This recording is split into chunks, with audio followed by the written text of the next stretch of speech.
Corona काळात केलेल्या उल्लेखनीय कामगिरीमुळे सिंधुदुर्ग लाईव्हचे editor in chief Sagar Chavan यांना दादासाहेब फाळके आयकॉन अवॉर्ड फिल्म्सकडून कोविड योद्धा हा पुरस्कार जाहीर झाला आहे। कोरोना महामारीत लॉकडाऊन काळात गोरगरीब मजूर असहाय्य परप्रांतीय लोकांना अडचणीच्या काळात मदत करणाऱ्या व्यक्तींचा ह्या वर्षी हा मानाचा दादासाहेब फाळके आयकॉन अवॉर्ड 2020 देऊन सन्मान करण्यात येणार आहे। यामध्ये चित्रपटसृष्टीतील सुप्रसिद्ध कलाकार, संशोधक, मीडिया एक्सपर्ट, NGO यांना मानाची ट्रॉफी देऊन सन्मानित करण्यात येणार आहे।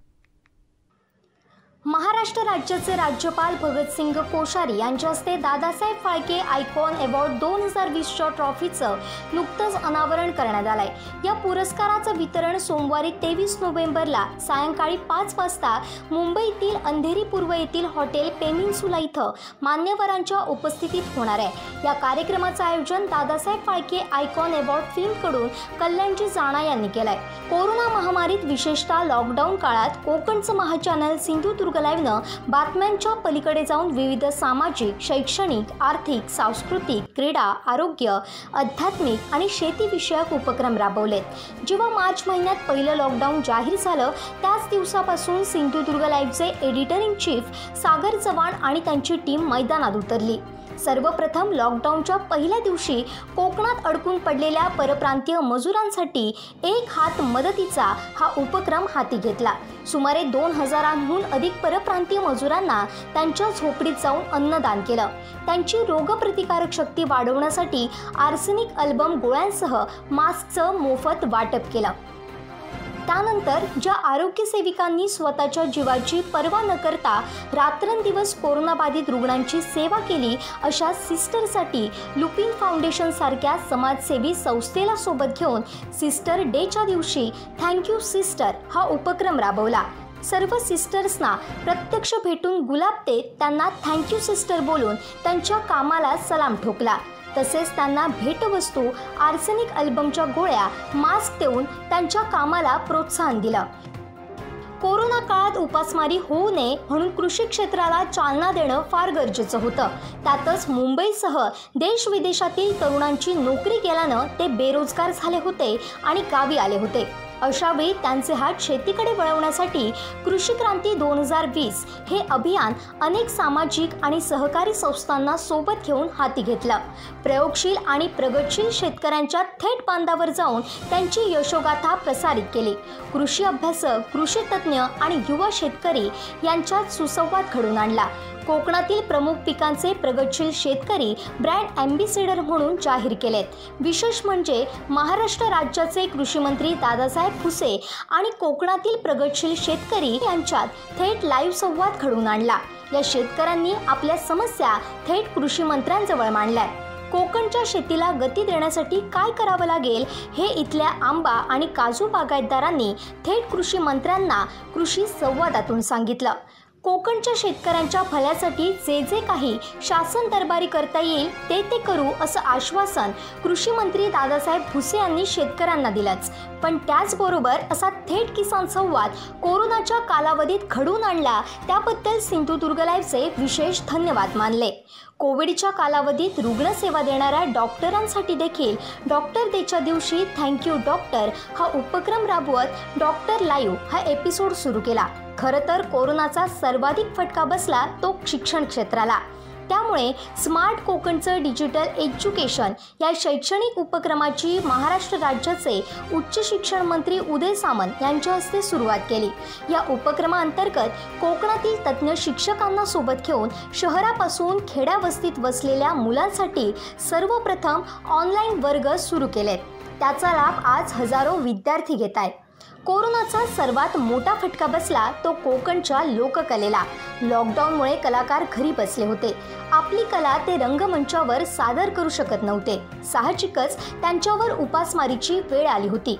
कलेवर पोड असणाऱ्या दशावतार कलाकारांना, भजनी बुवांना आपली कला सादर करण्यासाठी सर्वप्रथम सिंधुदुर्ग लाईव्हनं डिजिटल प्लॅटफॉर्म उपलब्ध करून दिला।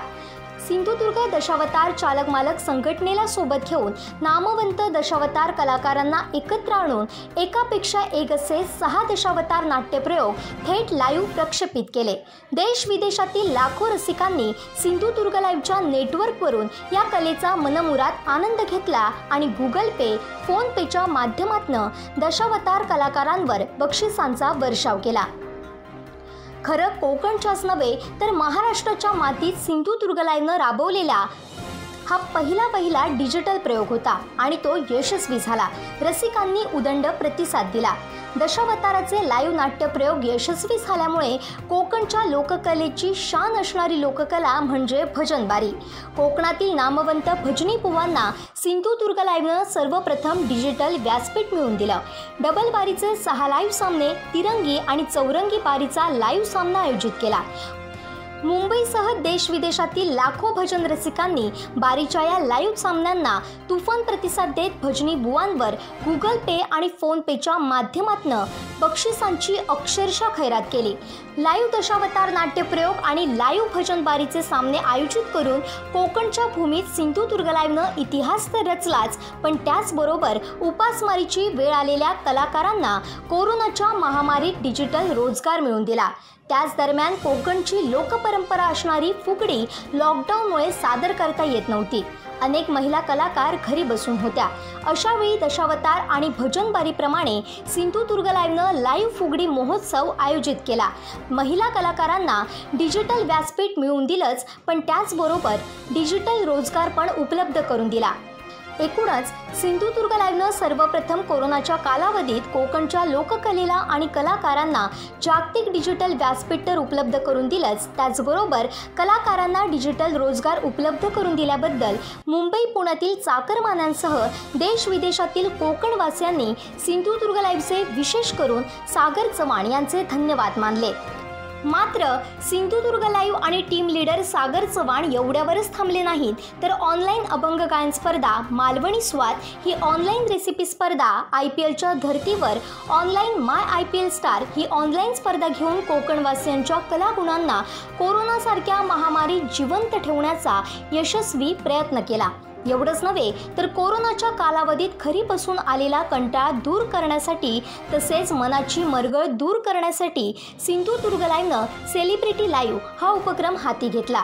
कोकणशी नाळ जोडलेल्या मराठी चित्रपटसृष्टीतील दिग्गज कलाकारांशी कोकणी जनतेचा थेट लाईव्ह संवाद घडवून आणला, तर कोकणच्या अर्थव्यवस्थेला चालना देण्यासाठी कोकणचे सुपुत्र माजी केंद्रीय मंत्री अर्थतज्ञ सुरेश प्रभू यांच्यासह अनेक तज्ञांच्या लाईव्ह मुलाखती प्रसारित केल्या।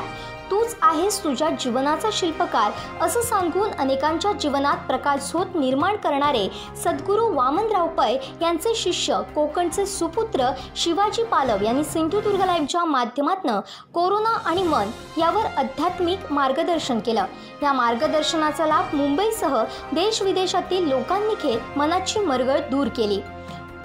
तर याआधीही सिंधुदुर्ग लाईव्हनं पर्यावरण आणि आरोग्य विषयक कार्य हाती घेतलं।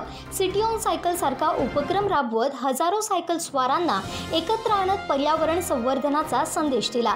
तर तुमचं विजन आमचं मिशन हा महा इव्हेंट जिल्ह्यातील प्रत्येक तालुक्यात घेत 20,000हून अधिक लोकांची मोफत नेत्र तपासणी केली, तर 5,000हून अधिक लोकांना मोफत चष्मा वाटप केलं। एवढंच नव्हे तर मोफत मोतीबिंदू ऑपरेशन देखील करण्यात आले। केवळ बातम्या न देता सिंधुदुर्ग लाईव्हचे editor in chief Sagar Chavan यांनी सामाजिक बांधिलकी जपली आहे। कोविडच्या या काळात एकही क्षण न थांबता अखंडपणे केलेल्या सर्व उपक्रमांची सिंधुदुर्ग लाईव्हच्या कार्याची दखल राज्यस्तरावर काम करणाऱ्या दादासाहेब फाळके आयकॉन अवॉर्ड फिल्म्सकडून घेण्यात आली।